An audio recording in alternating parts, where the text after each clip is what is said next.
Game 5 is a must-win between the Winnipeg Jets and St. Louis Blues, and it's a must-win for both teams. To celebrate and talk about the series, we're going to be joined by Locked On Blues host Haley Taylor-Simon to talk about the series so far and what to expect going forward.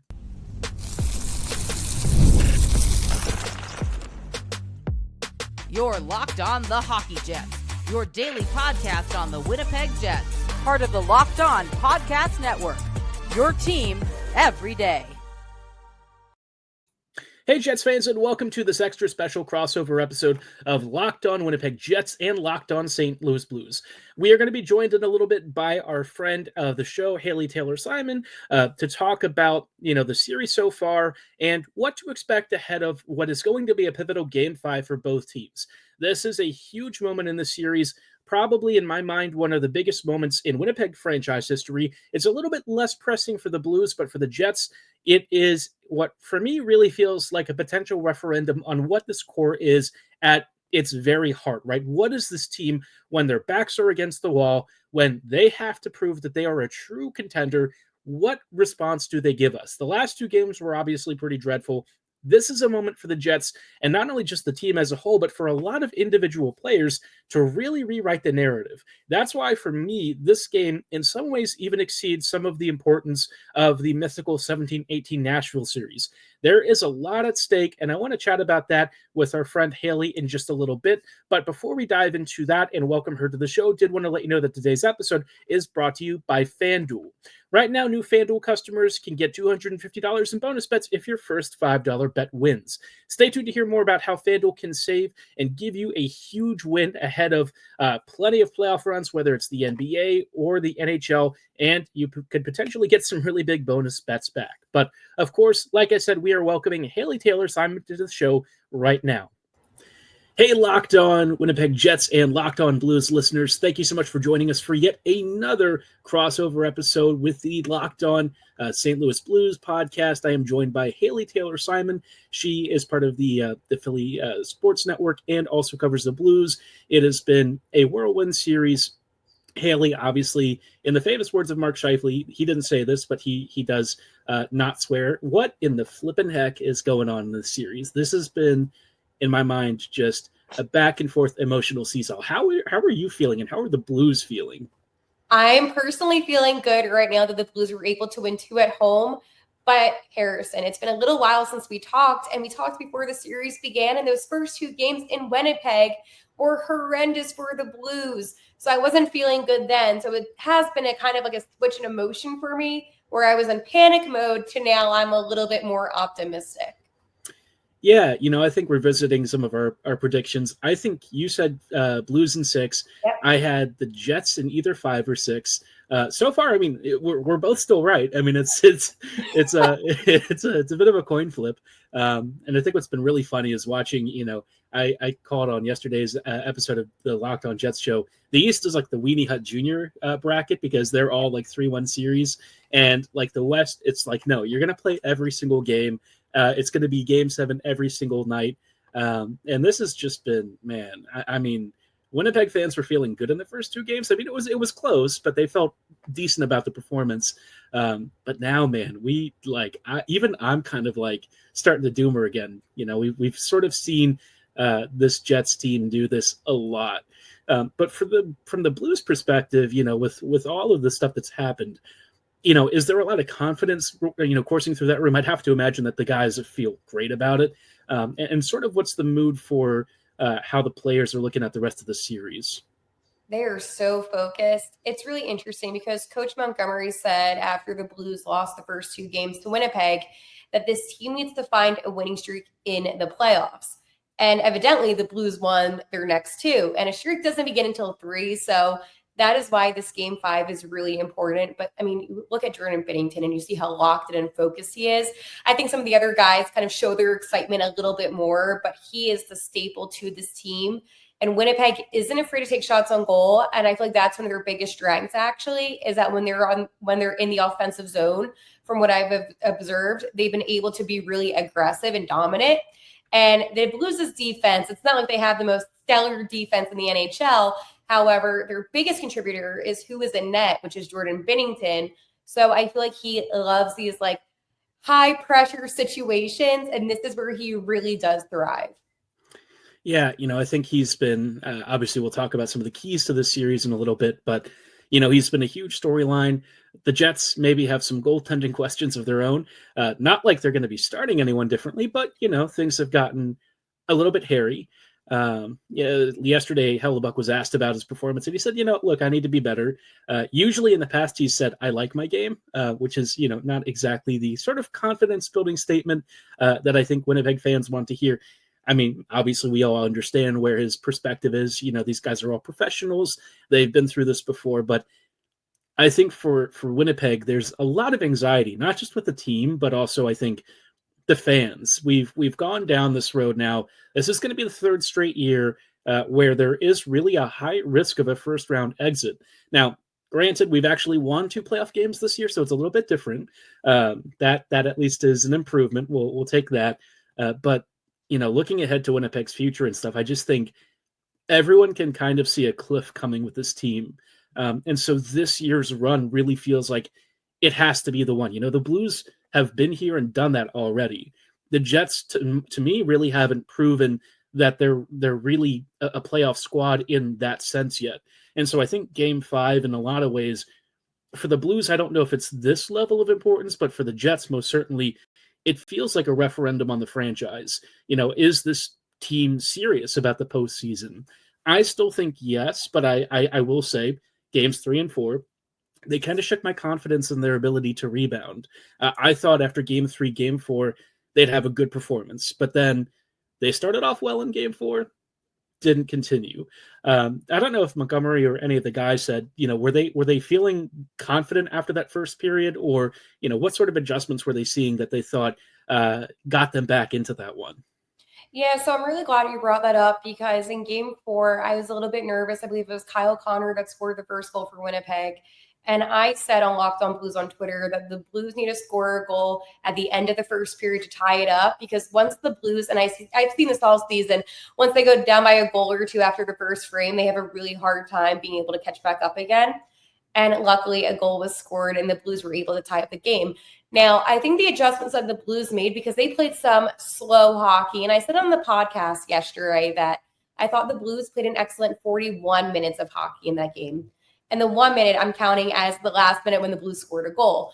The problem is, and I've noticed this with the Blues, is that they have a really difficult time playing all 60 minutes, fast, physical.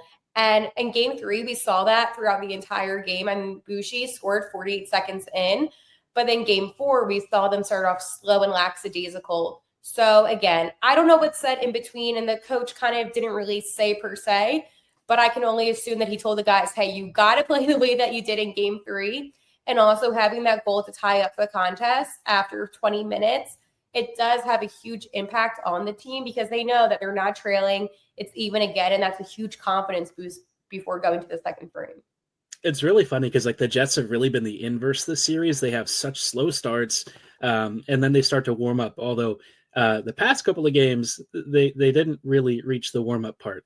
The only time where I feel like they kind of did was period 2 in game 3, but you're already up 3-0 at that point. The Blues don't have to push that aggressively. So yeah, the Blues only got 2 shots on goal, but it's already 3 past Hellebuyck, so it's sort of a moot point there. But I think it's been interesting to see how these teams have tried to really get under each other's skin, and I think it's really been the Blues that have really gotten to Winnipeg. The Jets lost their composure big time, especially last game. I thought Winnipeg, the game 3 meltdown's one thing, but then to do it a second time in a row in game 4, in really at times embarrassing fashion, guys yanking off helmets, shoving each other after the whistle, after the game's already done. It's at some point the Jets are going to have to ask themselves who's going to be that leadership, and who's really going to step up on the ice. But, I alluded to earlier, I wanted to ask you and chat through some of the biggest storylines, because this series has kind of gone in some ways how I thought it would. I think in other ways, really against expectation.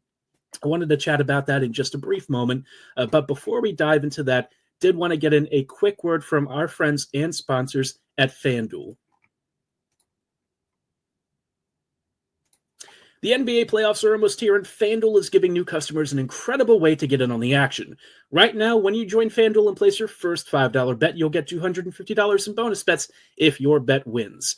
I love how FanDuel makes betting so easy. Whether you're picking stats for three-pointers, to steals, to assists, FanDuel tracks all your favorite stats, and that also applies to hockey. They've got player props for plus or minus, assists, goals, you name it. It is playoff season. It's a hype time for all of us. Maybe for the Jets fans and Blues fans, we're a little bit anxious, but you know what? There is still a way that you can win no matter what.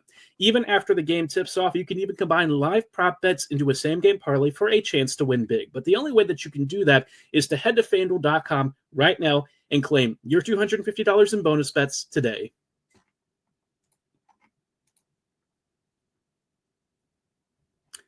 Hey friends, and welcome back to this episode, this special crossover episode with the Locked On Blues podcast. We are joined by Haley Taylor Simon from the Locked On Blues show. We've been chatting back and forth about some of the early results from the series. We're now a little bit past the midway point. Game 5 is coming right up. And Haley, there's been some really big storylines. We had some tight predictions. I think we both thought it was going to be a back and forth series, and right now we're both still kind of in the right, because it's at this point it's a coin flip. But from St. Louis's perspective, what have you felt are some of the biggest storylines of this series so far? So it is the return of Bushi. So obviously Pavel Buchnevich was able to get a hat trick in Game 3, and he was somebody that we didn't really see much of, weren't impressed by in the first couple of games. So it was really just a redemption game for him, and we just saw him shine, which is something that I feel like he needed. It's also the underlying story of the underdog Blues, right? You're down by 2 games against the President Trophy winners, Winnipeg Jets. And the Blues, they've done this all season. And I like to think back to the first week of the NHL season. The Blues found themselves really trailing in different games, and it would have to go to overtime a lot. And they were always able to find a way to win. So while this is different because it is playoff hockey, we're seeing this team come back from adversity. I have to tell you, Harrison, after the first couple games, I was on the Locked On NHL Squad show last week, and I said, we're not going to have any playoff hockey in St. Louis come next week. I really thought at one point, and I believed in my Blues, and I still will stand by them, but I thought it was going to be a sweep from the Jets just because the Blues were playing slow, lackadaisical, just really silly mistakes by Colton Parayko, Justin Folk, Nicoletti. So again, I was frustrated with what I saw. Colton Parayko isn't fully healthy yet, so that is why I don't want people being like, oh my gosh, but he made the 4 Nations face-off. He's not fully healthy yet. So that's where I thought the Blues were going to be. And fast forward a week later, I am so impressed with the determination. And I think too, it's the other guys on the team that are maybe not the star players, like a Nathan Walker and Oscar Sundqvist, who put their all in, and they really do hit hard. They skate hard. And overall, this team is just playing hard. And of course, we have Jordan Binnington. I could not say enough good things about Binnington. It's just another example of why he is one of the more elite goalies in the NHL. And I feel like the playoffs are his time to prove to the national media and just to everybody why he deserves all the recognition that he does. It's funny.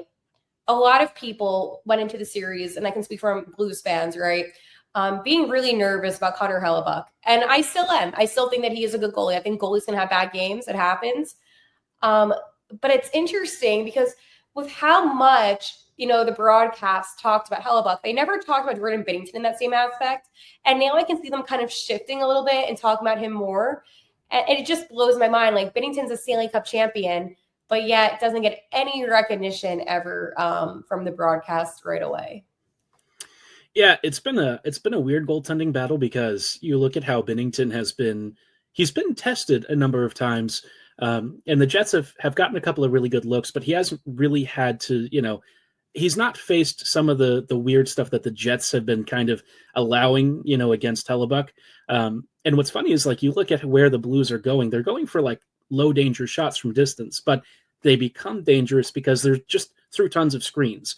Binnington has been able to see the puck pretty well. And I think that's just a big thing. Montgomery talked about a lack of traffic, whereas with the Jets, as soon as they start chasing the play and chasing the puck, there's like 2 sets of butt cheeks right in front of Hellebuyck's face the whole time. And, the Blues maybe don't have to take 30 or 40 shots a game, but the shots that they're going to take from those point opportunities, whether it's Tucker blasting one or Parayko, or it might have been actually Falk on this one, from like the high center area, he rips one. I think it tipped off of Pionk on that one. It's just been a bit of a nightmare because you look at what Hellebuyck's done during the regular season and people ask, how can he allow this stuff? How can this be happening to him? And it's like, well, actually the Blues pre-scout, Mike McKenna was talking about it on Daily Faceoff. He gave a great breakdown of where, he sees the Blues having taken advantage of Hellebuyck being big and boring. Binnington, I think, is just more explosive. He's got better reflexes. And I think that that's been great for him, especially when the Jets there have been some times where like Kyle O'Connor looked like he almost had an empty net and Binnington spraws out, pad out, glove out, and has made a stunning stop. And Hellebuyck's he's not that guy. And so, it's been difficult because you would want Hellebuyck to make another save or two, but you look at the goals that he's conceding and you ask yourself, okay, which of these is he actually going to save and which are the Jets really needing to kind of deal with the traffic in front of him? So it's really been a weird catch-22, and it's kind of been hard to talk about the series because on the one hand, I agree Hellebuyck's really not been up to standard, but I don't know how to fix it. It's been a weird situation. So, and I think this is where we get into the bit of discussion. We haven't really, had much, but the one thing I guess I'll question is this. Not every single goal that the Blues got on Hellebuyck was this trick kind of goal. And how much do you blame that on the Jets defense for then being in his way, being in his vision? I mean, like I watch the games and some of these goals, again, it's just the reflexes. So is he really that, and I know that he's a good goalie, but is he really that elite of a goalie to where he can't play in these high leverage situations? Because if he's struggling so much against the Blues, who are wild card too, then what if the Jets were to face Vegas at some point, if that happens? How's he going to stop a Mark Stone who has a much better shot than most of the guys on the Blues? And I guess that's my thing when it comes to Hellebuyck is, yeah, you can be great in the regular season. I know that there's a lot of Jets players that are out right now, and I can acknowledge that. But to me, it just seems like once, and this is what I'm observing, once the Blues get a couple goals behind him, he then shuts off and he just becomes a lot slower in net. And that to me is weird because with Jordan Binnington, I'm so used to him being able to shake anything off and he's able to play through it. Again, maybe that's just more experience, whatever. But I just question, how will he do tomorrow in net? And I'm not out here wishing the worst for anybody. That's not what I'm doing. But I'm genuinely curious about how he's going to be able to shake off getting pulled from back-to-back games. Yeah, I really don't know because you look at the home splits and he was much better at home than he was on the road. It's just like he goes out of Winnipeg and it's been a different experience. But the way that the Jets also defended in front of him was different. When Winnipeg has tried to push guys out of the crease, the first couple of games, they were boxing out the slot a lot better. The second couple of games, that didn't happen. It's funny you mentioned Sundqvist because his example was something that's come up a lot in my mind where it was on the Tucker goal. He comes across laterally, Hellebuyck comes out a little bit, as he should, and Sundqvist parks there briefly, but then Morrissey, for some reason, chases him. And when he does, Tucker, I don't know if Tucker recognized it or if it was a set play or not, but he gets the pass. He immediately moves towards that right space, and everyone shifts over, including Morrissey. So already you've got two bodies, and at that point, Tucker knows to just go far post. You go far net, and you've got an open corner. And like Hellebuyck he never really had a chance. And so I think it's been challenging because, you look at the tips and deflections. And how about the neighbor's goal where it deflected off of him? The neighbor's goal was really frustrating to me because that one, and this is a third D pairing issue. Fleury, I don't know where Fleury was. He was like way up high, almost towards the face-off circle. I don't know if he just got stranded in no man's land because like Schen's over engaged with somebody, not really clearing the net either. And Fleury was in two minds, got caught. Neighbors is just sitting there net front. And I it's funny on last night's episode, I said the neighbor's goal shouldn't have been allowed. People thought I meant it was a high stick. But no, I meant it was like a bad marking situation where neighbors is just wide open. And I see how that's happening continually for Winnipeg. And I don't know why they've lost that marking and discipline. I don't know if this is just a team nerves thing. It definitely feels like across the board, and it's not just Hellebuyck that's been struggling with some of this. As soon as he starts letting in some stuff, the team has also really seemed to just shut down. So game 5 really does feel like mentally a huge test. We've not really had a chance for this franchise to turn things around like this. So maybe they do. I've seen some Jets fans say that they still feel good about Winnipeg in the series. I'm kind of at the point where I'm like 55-45 Jets win, just because Winnipeg's got home ice, and that seems to be really the deciding factor in all of these series. But I just don't know. It's weird because the stuff that the Blues are doing are the same things that Vegas and Colorado did in previous runs, and it is extremely effective. And yet the Jets, they just have never really seemed to fix and adjust to it. So I don't know if that's going to be the thing that changes it, but it does kind of feel like in a lot of ways we're seeing Winnipeg repeating history, and the Blues may not have some of the firepower or some of the depth as some of these truly like crazy elite teams. But in this case, they really haven't needed it. They've been smart. They've known how to get Winnipeg exactly where they want them. And it's going to make them a really dangerous threat if they advance to take on a pesky one of Dallas or Colorado team. This Blues squad, I see them giving the Jets a lot of fits. And maybe, Winnipeg really is just the fraud squad. But I don't want to subscribe to that narrative. I hate it. And I do think that there's still we'll see a lot of series left, probably going to 7 at this rate, based on how these the last few games have gone. But before we talk about any game 5 or 6 adjustments, are there any maybe underrated storylines that you think have been kind of ignored, or something that people have sort of really overlooked outside of Binnington? Yeah, so one thing, and I know this is so petty, but one thing that the broadcast really highlighted heavy on for games 1 and 2 was the Shen brothers. I'm talking about Luke and Braden. And then they kind of just stopped talking about it once the Blues began to win. So for me, I'm really confused on that narrative, because if you want to highlight both brothers, respectfully, even though I know Braden's the younger brother, I know Luke has won more Stanley Cups, whatever. I mean, Braden has won a cup. It's just weird that narrative just all of a sudden stopped from the NHL. Like, they were, you know what I'm saying? Like, they were showing like the parents, Father Jeff and their mom, and then they just stopped. So I don't know what's going on with that. I don't know if you found that weird too, but that was something I took a note on. Like, oh, that storyline just quickly ended once the Blues began to win. I've had some knives out for Luke. Unfortunately, this series it's been a bit of a disaster for him. A lot of penalty minutes.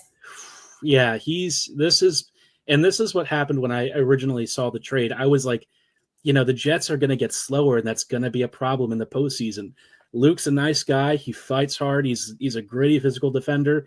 But if you have him with a guy who also can't move the puck, it's going to be a nightmare scenario. And this series has really been, Braden's not really had the loudest series either, but he had a big goal the other day. And, at worst, right, he's had a quietly decent performance. Whereas when I see Luke, I'm like, oh, I notice him, and not for the right reasons. So, I guess maybe the battle has already been won, and that's why they're not talking about it.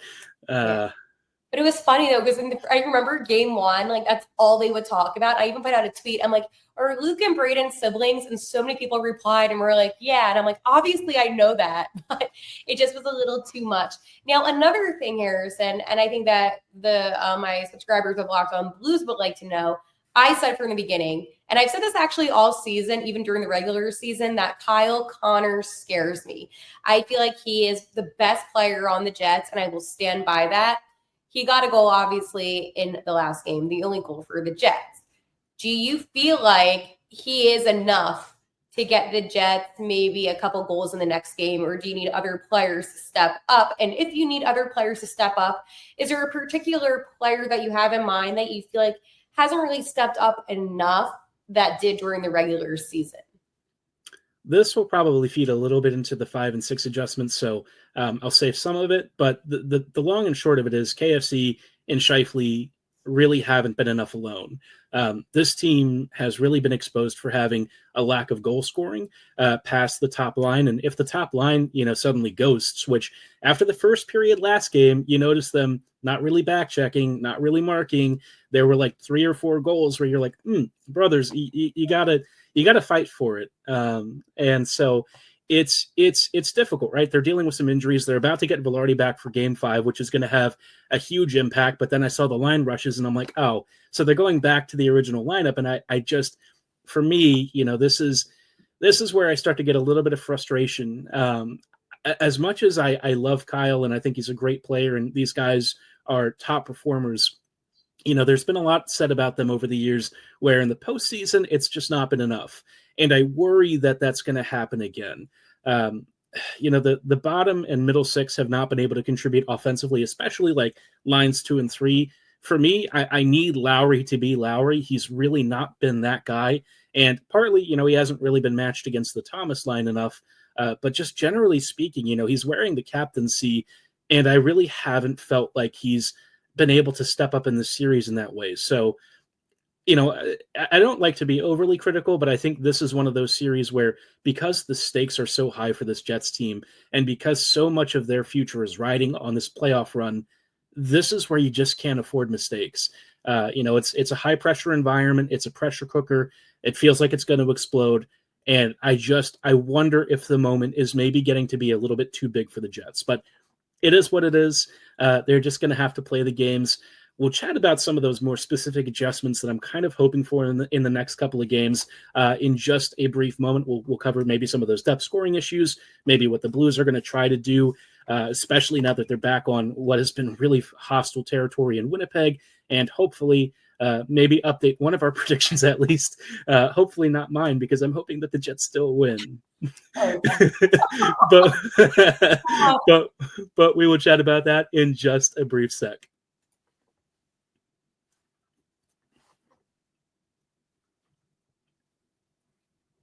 Hey, friends, and welcome back to this episode, crossover episode of Locked On Jets and Blues. We are joined for the final time with Haley Taylor-Simon from Locked On Blues. Haley, we've had a great time chatting about the highs and lows of what has been a very back-and-forth series. And I forgot to mention, but, thinking about the series, it's very funny because I think a lot of Jets fans have really turned doomery, a little bit myself included, hard not to. And yet you look at every single Western series and they're all tied. So it's not like the Jets are the only one. We're all looking at this like, oh God, the world's ending. And it's actually. I know. You're acting like you're down by like 3 games or something. It's a tied series. Yeah. And this is kind of where like the Jets PTSD playoff experience comes in. And I think that's where, you see all these other teams and they're like, yeah, but they've got cups. They've got a lot of playoff runs. They've won more than one playoff game in their last 2 runs. Whereas the Jets, they have a 1-5 record in the last 2. So now it's 2-2. So that's an improvement. But, coming into games 5 and 6, obviously the Blues are probably feeling pretty confident. What adjustments do you think they might try, especially now that they're going on the road in a really hard environment to win? Yeah. So number 1, Tyler Tucker right now is day to day. That was so hard to watch. Oh, yeah, it was brutal. Hurt in the last game 4. So now it looks like, again, we don't have anything confirmed yet, but Ryan Suter might come in, which, again, injuries suck, not good. But I do feel like Suter is going to be just fine in that position. But I do hope Tucker comes back because he's actually played pretty well in the series besides all the penalties that he gets. I'm sure the Jets fans love it. I hate it. Typical like Tyler Tucker penalty every single time. So the Blues need to focus on a couple things, not getting too ahead of themselves. The way that I think about it is this, and I'm sure this is how you're going to think about it too, Harrison. Theoretically, I know right now it can only go to game 6, right? Because let's go say, for my own sake, the Blues win the next 2 games, then the series is done. But let's go say Jets win, Blues win, and then it's game 7. So you have 2 out of 3 essentially to win, even though right now it's at 6. So my mentality is this. Both teams, it's even. It's 0-0. It's the best out of 3 right now. And for the Blues, they need to just let all the noise from Winnipeg, because Winnipeg has a great home crowd. I will give them that. It is electric with the whiteout, and I know how passionate hockey fans are in Canada, so I think it's awesome. I love to see the game really take a precedent in a place. But I think the Blues need to just tune that out and just pretend that they're at home. I think for both of these teams, I always have a saying called a series isn't a series until the away team wins. And right now, an away team hasn't won. So it doesn't feel like a series in a sense. I feel like maybe in Winnipeg, if both teams split, and then in St. Louis, both teams split, it would feel more like a series. Now it just feels like, okay, whoever's at home is going to win. But eventually, actually, no, this series, I just thought about that. If the Jets win at home tomorrow, the Blues win at home for game 6, and in game 7, if the Jets win, the Jets wouldn't have had a win on the road. Like, that's insane. That is Yeah. I don't like a weird thing. Weird thing to think about. Like, that's unbelievable. But again, the Jets are the 1 seed for a reason, and they have that advantage of having that extra game and starting off at home. So I give them credit. They played a phenomenal regular season, but right now it's playoff hockey. So kind of going back on track again. Wow, that just kind of hit me that the Jets could really do that. Would make me so annoying. It is playing good man-to-man coverage. I love when the Blues do their dump and chase, how aggressive they are when getting the puck. And again, that's where guys like Sundqvist come out and really shine and celebrate. Jordan Binnington needs to stay on his A game, but I'm not worried about that necessarily. What I'm worried about is the speed. Okay, the Blues are notorious for playing slow, lackadaisical hockey. They need to play hard hockey. If the Jets go up by 2 goals, the Blues need to be aggressive. And this is something that actually annoyed me about the Jets. I love competitive hockey. I think blowout hockey is fun, though, when it's the playoffs and your team is winning. Like, for me, I had a great time. But a 7-2 victory and a 5-1 win, that's blowout wins. And with how close the series was in Winnipeg and how intense it was, again, I'm not complaining because my team won, and I'm not like saying that to rub it in anyone's face. But at the same time, I just don't understand how that intensity in Winnipeg didn't translate over to St. Louis. So I guess for me, the Blues just need to do what they did at home. But you know what? It's interesting. Now that I think about it, I get why Jets fans, now that we've talked, might seem a little bit more down. Maybe it's the way that the Blues did win. Because the first 2 games, I thought, you know what, whatever happens in the series, the Blues played hard. But I don't doubt the Jets didn't play hard. I just think that they made some silly mistakes. But once they went down, I wanted to see more fight from them. And once the Blues are in the offensive zone, and that's something that Coach Montgomery talked about, they're able to really maintain that. So the Blues adjusted. I don't know what else they need to do in terms of adjustments. The lines were switched a little bit. But I guess just do what they did in game 3 specifically, because they played fast hockey the whole time. That first period in game 4, I wanted to rip my hair out because you have to understand, I'm coming off of like this high of watching an excellent game 3 a couple days later. And then I'm like, wait, why are they slow? So it's like fast hockey. Yeah, and this is where I think Jets doomerism, I get a lot of pushback at times. This year, less so. But every time the Jets enter the playoffs, I'm like, all right, how much do I really buy into this team? Usually every regular season has had an asterisk of some sort. Like, I know that they're great in the regular season. I know that they're not built for the playoffs. It's been a problem with this team for years. The trade deadline really didn't fix that this year. And look, the trade deadline isn't a guaranteed fix for everything, but like now you're down Ehlers. Velarde's coming back. I don't know what shape he's going to be in because he's just starting to practice now. And he's immediately going back to the top line, which they do score a lot, but it's because they play so much together. I didn't realize this, but they've played I think 220 or maybe even 300 odd minutes more than literally every other line combination in the league. They're the group that's like the unbreakables, barring injury. And it's like, they don't actually control play enough for where I'm like, I love that line. They've had games where they do against bad teams, but you're in the playoffs now. This isn't bad team central. This is like your worst team. Well, okay, the East is a little bit of a different story, but like at least in the West, the West is like everyone is at each other's throats. Every series has been this back and forth seesaw. You don't really have a margin for error. And that's where I feel like the Jets constantly put themselves a little bit behind the 8 ball, enough to where, once doubt creeps in, once they start struggling, it all basically comes apart. I think one of our other podcasts from Winnipeg, Top Line, they said the Jets folded like a cheap 10 again. And, I really don't like to be that harsh, but the other part of me is like, yeah, they did, and it was crushing to see that response, the lack of response. and really guys just getting, losing composure. It's a mental thing that's happened multiple times. I don't know how they get past it. Game 5 kind of feels like, in a lot of ways, and I can't even believe we're just saying this about a wild card round, Game 5, but it is a franchise-defining moment for the Jets. All these other teams have had way more success. They've been there. Winnipeg's the little brother that doesn't have an airport and is still trying to figure out how to move beyond this lack of playoff success. And as much as I want to believe in them from what they've earned from this year, I don't know if I can give them the benefit of the doubt. If they come out flying tomorrow, even if they lose, but it's a really close competitive game, I would accept that. But if it's like games 3 and 4, that's going to hurt a lot. So we'll see. With Velarde coming back, a lot of guys who are playing elevated roles are getting pushed further down in the lineup, which does help. The one thing I do worry is because the Jets are still really not wanting to use Colin Miller for Lord knows what reason on the defense. The puck moving ability on the back end is going to be a challenge. So Hellebuyck, the defense, the forwards, they've all got to get their crap together. I mean, that's really the bottom line. 2 straight games of really ugly, embarrassing play. Someone's got to stand up and be a leader on this team like they've done throughout the whole regular season. They've been through this before.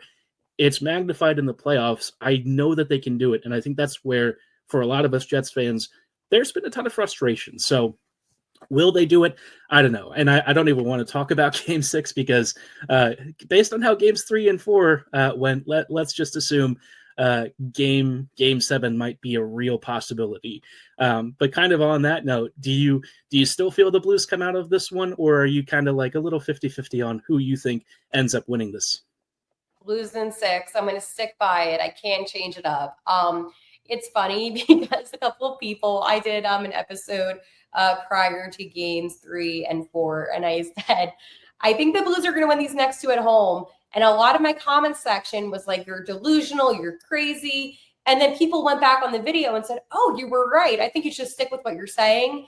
I'm superstitious. I can't change it up. I'm going to have to say Blues in 6. I'm biased, but I have to stick with it. I'm making one small update. I think it's going to be Jets in 7. 7? I know. I think it's going to happen that way. And this is the funniest thing is it's all home games for the Jets. This is sort of this is really the only margin of error that they've had, that they've built for themselves, because everywhere else they've really cut corners. So it sucks. It's a little silly, but this is why you have to get that home seating and why that one ranking was so important. But man, Game 5, it's coming up. We'll probably have some sort of a series recap at the end of this. When you say really fast, when you say Jets in 7, who do you think is going to win? You think it's going to be Jets winning Game 5 and then Blues winning Game 6? And then yeah. Wow, if that happens, listen, I have to do my research on the last time a team won all of their home games. I'm going to do some research on that because I can't even think of a team that did that. And it's both teams, which is the craziest part. Both teams winning all their home games. Yeah, I'll do some research and I'll post something on Locked On Blues Twitter and tag you in Harrison, because that's a crazy thing if that happens.